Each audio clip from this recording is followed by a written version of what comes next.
할렐루야. 오늘도 좋은 날입니다. 날마다 생생한 복음으로 우리와 함께 하시는 주님이 계시기 때문입니다. 디모데 전서 1장 19절에 보니까 믿음과 선한 양심을 가지십시오. 어떤 사람들은 선한 양심을 버리고 그 신앙생활에 파선을 당하였습니다. 하는 말씀을 우리에게 주고 계시는데요. 늑대소년 증후군 이런 말이 생각이 났어요. 그 양치기 소년이 무료하고 심심하니까 동네 사람들을 깜짝 놀래킬 그런 충격을 가져다 줄 그런 말로 장난삼아 늑대가 나타났다 하고 소리치였습니다. 아니나 다를까 난리가 났죠. 동네 사람들이. 그런데 나중에 그것은 그 양치기 소년의 그런 철없는 행동으로 드러났습니다. 화가 나기도 했지만 그냥 잠깐 해프닝으로 지나고, 그런데 또다시 또 그런 일을 하는 거예요.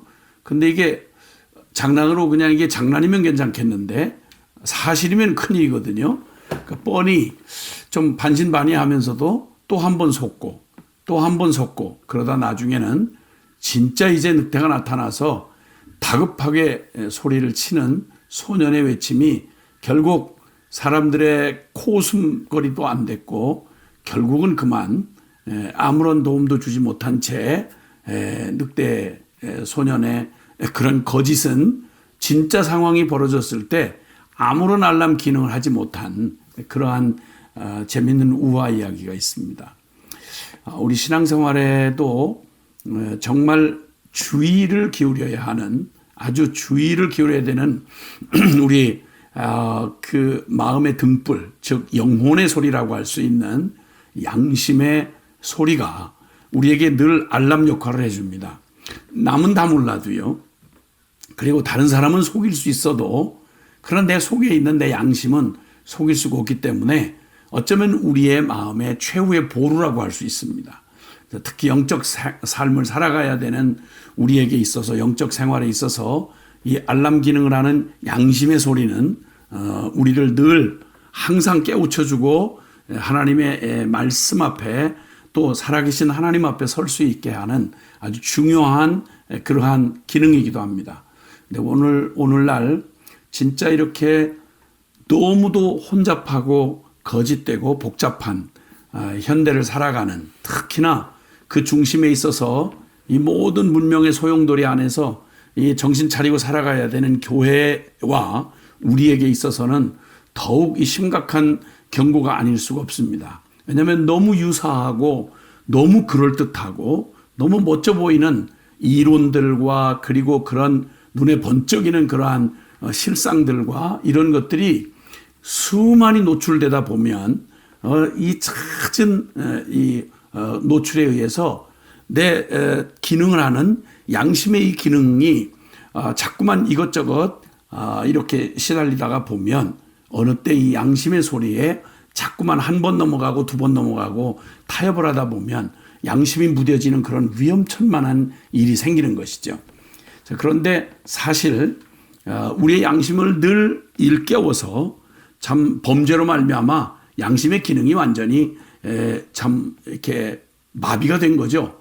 허물과 죄로 죽었다고 할 수밖에 없는 우리의 이 영적 상태가 이제 복음의 빛을 받을 때, 하나님의 진리의 빛을 받으면 우리 하나님의 말씀, 곧 진리죠. 우리 진리의 말씀과 말씀의 빛과, 그리고 우리 복음, 우리에게 전해진 복음으로 말미암아서 십자가의 보혈로 죄 씻김을 받고 회개를 하고 나면, 그러면 우리 안에 어떤 내면적인 그런 일들이 일어나느냐 하면 그 1장 디모데전서 1장 5절에 있는 말씀처럼 세 번역입니다. 이 명령의 목적은 깨끗한 마음과 선한 양심과 거짓이 없는 믿음에서 우러나오는 사랑을 불러일으키는 것입니다. 즉 살아계신 하나님의 말씀이 영원한 진리의 빛을 비춰주시고, 그리고 그 감당할 수 없는 그 놀라운 복음, 십자가의, 우리 예수 그리스도의 십자가의 보혈로 죄 씻김을 받은 그 회개를 한 심령에게는 우리 안에 이루시는 일이 있는데, 우리의 그 참 부패하고 썩고 더러웠던 우리의 마음이 깨끗한 마음, 그 다음에 그 기능을 회복한 선한 양심, 그리고 또 참 이 거짓이 없는 믿음에서 나오는 사랑으로 우리가 하나님을 이제 주여 하지만 그 부패하고 거짓된 자신을 스스로 속이는 그러한 부패한 마음과 그리고 타락한 양심이 가져왔던 우리의 삶의 무분별한 삶이 이제 이 깨끗한 마음과 선한 양심과 거짓 없는 믿음으로 말미암아서 거기서 우러나오는 우리 마음 중심에서 우러나오는 사랑으로 먼저는 하나님을 사랑하고 또 그와 같이 우리의 이웃을 사랑하는 그런 놀라운 그 은혜가 우리에게 임하는 것입니다. 자, 그런데 이 놀라운 그 참 말씀, 하나님의 말씀을 우리에게 주시고 그리고 하나님의 말씀의 가이드, 율법을 우리에게 주신 것은 목적 자체가 바로 이렇게 우리 안에 이런 아름다운 일들을 이루어내시기 위해서 주어진 건데, 그런데 말입니다. 그런데 이 목적에서 빗나가 가지고 교회 안에 슬그머니 파고 들어오는 아주 무서운 사단의 위험한 괴계가 있는데, 그것은 다른 교리를 가르치고 다른 교리, 진리가 아닌 비슷하게 참 그 엄청난 그 하나님의 말씀과 복음의 진리를 가지고 기묘하게 다른 교리들을 살짝 끝이 다르고 또 내용을 살짝 섞고 그리고 타협하고 혹은 변질시킨, 그래서 크게 보면 잘 보이지 않는데 놀라운 그런 음모가 있는 거죠.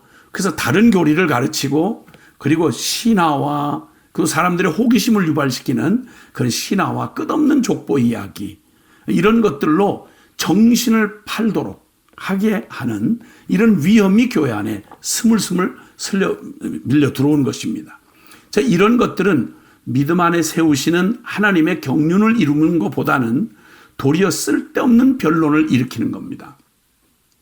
자, 그러니까 쓸데없는 토론, 신학적인 논쟁, 이런 것들을 가지고 여러 주제를 가지고 혼돈케 합니다. 그런데 몇몇 사람들은 이렇게 교회 안에 들어와서 이러한 목적에서 벗어나서 하나님이 원래 주신 목적에 벗어나서 쓸데없는 토론에 빠져서 그들은 스스로 서로가 대단히 깊이 있고 엄청난 양의 방대한 지식을 가지고 그리고 그 똑똑한 머리, 잘 돌아가는 IQ를 가지고 그것 가지고 서로 율법의 교사가 되려고 하지만 사실은 논쟁을 위한 논쟁, 그냥 자기들 스스로 선생이 되려고 하는 그런 교만에서 나온 그것 때문에 자기들이 무엇을 말하고 있는지 또는 무엇을 주장하고자 하는지도 모른 채로 그러한 일들을 벌리는 바람에 그만 가지나 유약한 심령들을 실족하게 하고, 그리고 양심이 가장 치명적인 건 이런 여러 가지 변론과 다툼과 거짓된 가르침에 노출되다 보면 이제 자꾸만 처음에 그렇게 서슬퍼렇게 그 거짓이 없는 믿음과 선한 양심과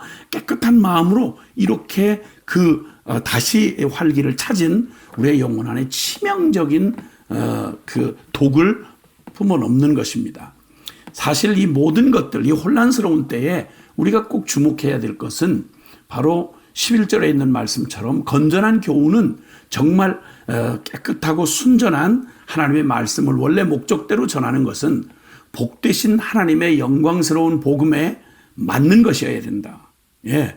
그러니까 이 복음의 원래대의 목적에서 빗나간다면 그것은 벌써 이상한 겁니다. 아무리 깊고 심오한 것처럼 많은 주제마다 그 박학다식한 지식을 가지고 토론하고 막 서로 공격하고 이렇게 해서 쓸데없는 토론과 변론으로 서로 선생되려고 하는 자들의 이러한 무서운 일들이 결국은 이제 어떤 결과를 가져오느냐 하면 순종을 염두에 두지 않고 변론 자체를 위해서 율법 선생을 되려고 하지만 자신은 새끼손가락 하나도 거기에 움직이려고 하지 않는, 즉 바리새인 증후군이 생긴다는 겁니다.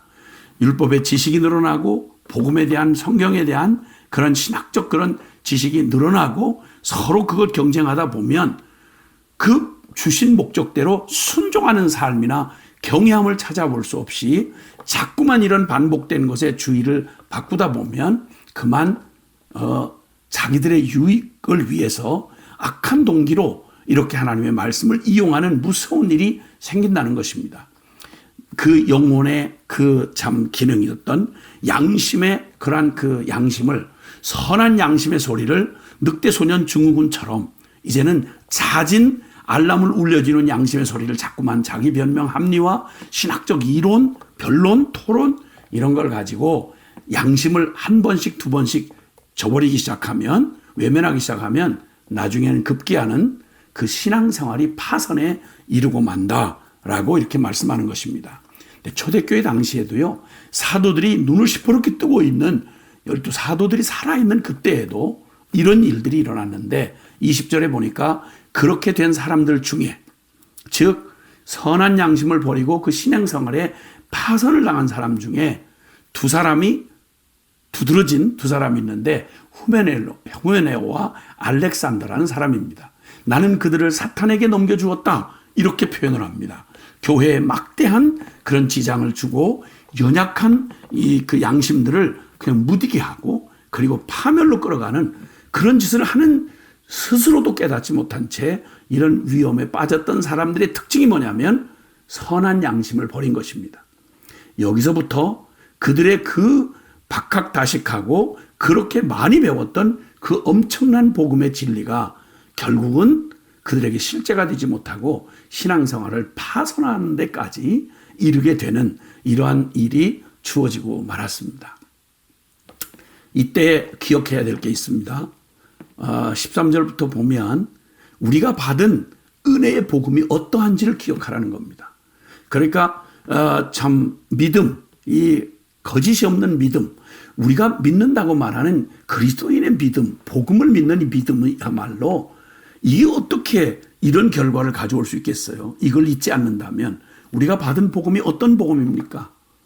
여기 바울은 스스로의 경험을 이렇게 말합니다. 내가 전에는 회방자요, 박해자요, 폭행자였다. 그러나 그러한 행동은 내가 믿지 않을 때 알지 못하고 한 것이므로 하나님께서 나에게 자비를 베풀어 주셨다. 우리 주님께서 나에게 은혜를 넘치게 부어주셔서 받을 수 없는 너무 엄청난 은혜를 부어주셔서 그리스도 예수 안에서 얻는 믿음과 사랑을 누리게 해주셨다. 내가 받은 복음은 여타의 많은 주제들이 있고 그 신비하고 신기한 것들이 많지만 그러나 그 모든 걸 압도하는 그것은 바로 그리스도 예수께서 죄인을 구원하시려고 세상에 오셨다고 하는 이 말씀은 정말 믿음 중에 믿음이고 모든 사람이 받아들일 만한 복음 중에 복음이다. 나는 죄인 중에 괴수였다. 그러나 하나님께서 나에게 일체 그 오랜 자비를 베풀어 주셔서 그 하나님의 그 뜻은 그리스도 예수께서 끝없이 참아주심의 한 사례를 나 같은 이런 이 끔찍한 죄인의 괴수인 나에게 드러내 보여주심으로 앞으로 예수를 믿고 영생을 얻으려는 사람들의 본보기를 삼으려고 하신 것이다.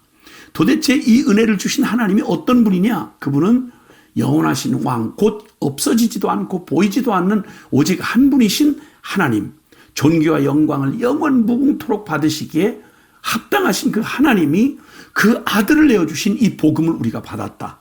근데 이 믿음을 가진 이 믿음이, 엄청난 믿음도 어디서 균열이 생기냐면 이 복음을 받았던 사람으로 살아가는 우리가 자꾸만 양심의 알람을 자꾸만 하나 둘 넘기기 시작하고 이런 거짓된 가르침에 우리 양심이 무뎌지기 시작하면 그만 선한 양심을 버리면 이 엄청난 믿음의 생활 자체도 파선을 당하고 만다. 이걸 노리는 게 바로 사탄이다 라고 말씀하는 것입니다. 어떤 자비와 은혜로 우리를 구원해 주셨고 이 십자가의 복음이 어떤 것인지를 알게 된다면 우리는 더 이상 우리의 양심을 무디게 하는 자리로 나갈 수 없습니다.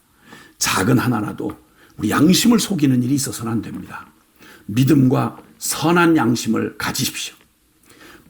긴 말 페일런하고 조심해야 될 것은 이 엄청난 복음을 받고도 후메네와 알렉산더처럼 우리의 목적에서 빗나가 쓸데없는 토론과 변론과 서로 선생이 되려 하면서 자기도 감당 못하는 이 일을 다른 복음을 이익의 재료로 파는 이런 양심을 속이는 일을 하기 시작하면 작은 시작이 결국은 믿음을 파선에 이르게 하는 위험천만한 사단의 도구가 된다는 사실을 우리에게 경고해 주십니다. 믿음과 선한 양심을 가지십시오.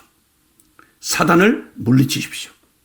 오 하나님, 내 안에 선한 양심을 날마다 일깨워 주셔서 이 양심을 스스로 속이거나 양심을 저버리는 위험에서 우리를 지켜주시고 우린 정직한 영으로 이 선한 양심으로 주님 그 믿음에서 우러나오는 하나님 사랑받은 자의 그 사랑으로 주님 오늘도 하나님 사랑, 이웃 사랑하는 이 거룩한 부르심에 양심에 어긋나지 않는 믿음의 한 걸음씩 걸어가게 하옵소서.